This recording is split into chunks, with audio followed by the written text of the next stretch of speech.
growth mindset versus the fixed mindset. So I want to explain very quickly what a growth mindset is and what a fixed mindset is. For me right now, I would consider myself to be very much a growth mindset. And what a growth mindset means is that we're willing to fail, we're willing to try things, we're constantly understand that a part of growing is failing. And without failure, we can't get the feedback or the knowledge necessary to grow. So we don't look to be the best at something. I don't want to be the best house flipper ever. I actually was nominated for House Flipper of the Year, and I took second place, and that was actually good for my ego because I don't want to be number one. I want to constantly be striving to be number one, which I don't really think we ever arrive at if you want to be honest about it. Because like number one according to who?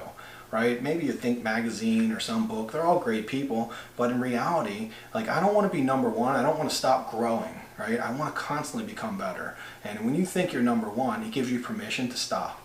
Because when you're number one at something, then why would you get coached, right? If you're the best that's ever existed, then who can help you? Right? We want to stay humble and we want to stay very grounded into the fact that we have room to grow and we always will have room to grow. No matter if you're doing 70 houses a year like me and 20 hours a week, it's irrelevant. Right? I want to one day be doing 150 houses a year and 10 hours a week. I constantly want to grow, or I want to be making more profits. These are the things, these are the mindsets that everyone has, and that's the growth mindset. Now the fixed mindset, I'm sad to say this, but for many years I was a fixed mindset, and I still struggle with it a little bit because I think most of us are pretty instinctually fixed mindsets because we've been raised that way in school, we've been raised that way by our parents. We've been taught to take a test, and if you fail, then you're a failure. Right? If you don't do the work, then you're kind of a failure. If you go to a baseball game and you lose, you've lost. Everything's winning and losing. Now, I don't believe in participation trophies for kids, obviously. I'm not a supporter of participation trophies. You'll hear me talk about it. But at the same time, I do believe rewarding people for their efforts. If someone puts their all into something and is willing to continually put their all into it, that's what I look for. And anyone who works with me, or myself personally, when I'm in the mirror, if I'm happy with myself, then I know I put my all into it and I gave it my best. And that is really going to be the growth mindset. Now the fixed mindset is, I pass a test, so I'm awesome. Right? I'm done.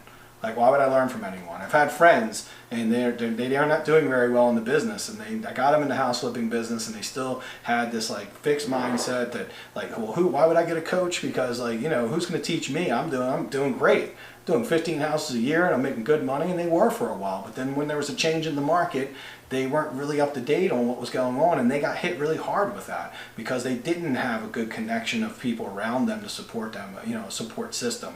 Me personally, the reason I always have coaches is I need a support system because I know that I can get crazy thoughts in my head and it can cause me to start making weird decisions, and I really always need to be part of and have a feedback loop, coaches, people that are evaluating what I'm doing and keeping me sharp.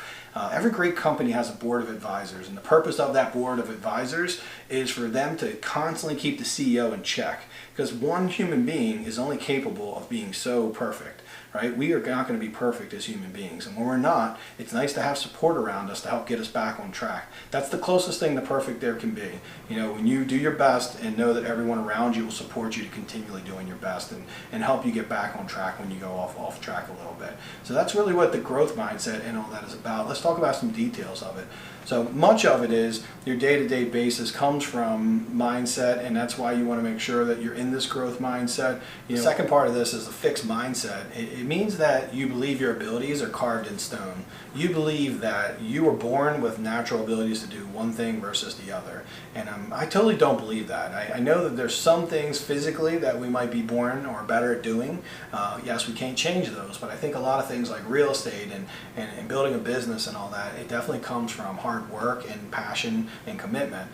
When I was a kid, my grandfather was a very good bowler, duck pin bowler, and considered almost like a semi-professional. He won some tournaments, and he still worked because you don't make any money as a duck pin bowler, but he wanted me to get into it, and I kind of thought I wanted to be a bowler, but I ended up finding out that I'm the worst bowler that's ever existed. And I mean, literally even to today, I get beat by like 8-year-old kids. Now, to be fair, they do have that little, thing that helps them, and I end up in the gutter all the time. But the fact is that I didn't become a good bowler because I didn't really like bowling and I wasn't passionate about it.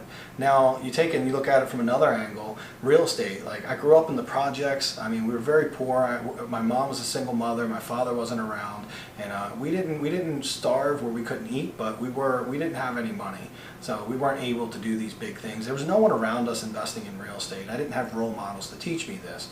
Also, who would guess that a kid that's been in trouble literally could like do something, make millions of dollars doing real estate? It's just not a very obvious choice for me. And the reason that I believe that I've been able to do this is because I've had a passion for it since I was a kid, and I watched late night infomercials, and it got me this, I don't know what it was, but it definitely excited me. And because I'm passionate about it, I can overcome the fact that I don't have a high level education and that I didn't have mentors. So the key to this is that, if you're passionate about flipping houses and all that, then you're going to be really good at it. Now, let's pretend that you're not all that passionate about flipping houses, but you see it as a vehicle to create financial freedom, legacy for your family, or to do something that you really like.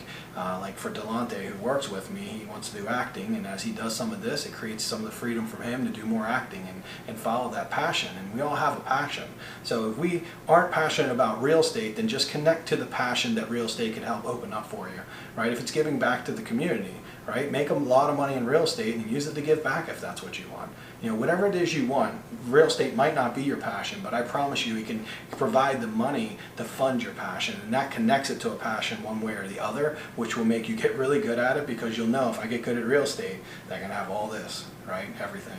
So that's the key. That's why we want to have a growth mindset. This is just a great area I want to talk to you about, growth versus mindset. Let's talk about it. So it comes from the belief that the basic qualities and things that can be cultivated through effort. That's pretty much what we just talked about. Anything we want to do can be cultivated through effort and hard work. And also, people get smarter, says the growth mindset, and do so by stretching themselves and taking challenges. Therefore, they pick the hard problems and don't care if they fail. Like me and Delonte went through an emotional intelligence training, which was one of the hardest things we ever did, and it stretched us, beyond what we thought was possible. They had us on phone calls 1 in the morning, doing all kind of challenges, and this went on for months, like 100 days. And I'll tell you, we're better people because of it. It really showed us. I've a couple times seen that I called myself a hard worker, and when I got in this, there was a few times where I was kind of crying like a little baby, and I think Delonte did it privately too, but it just wasn't easy, and I thought about quitting multiple times. It was tough. So it was a very hard training, but it stretched me as a human being, and it showed me what I was capable of.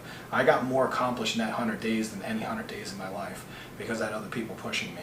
And it also showed me, now that's my standard. I know I can do a lot more. Even with this video, we're recording and we're getting this thing done really quickly, because we're just putting a lot of time and energy into making this program, this academy, the best possible academy. So one last piece, this is the fixed mindset versus the growth mindset. This came from a book. I did steal this, so I'm always upfront about that. I borrowed it, let's just say, because I believe in this. In my company, I asked everyone to read this book because it's a powerful book, and I'm going to actually make it required homework for you, because Carol Druck, Mindset is the name of the book. It costs about $9 on Amazon Prime. Get the book and read it. Read it twice. It's a very easy read. It's going to teach you a lot about human psychology, your own way you think, and it's going to help you. And I bet when you take account to your life and some of the things you've done, I bet you find that you've been living a little bit fixed mindset, and it's going to be amazing to start making that change, I promise. So just jump in. This book is great. It is required homework, so make sure that you read it. Make sure, because I might ask you some questions, and I want to make sure you know a little bit about it. And I promise you it'll be worth your while. It's a $10 investment. It's an add-on to this course to make you just get the most from this course.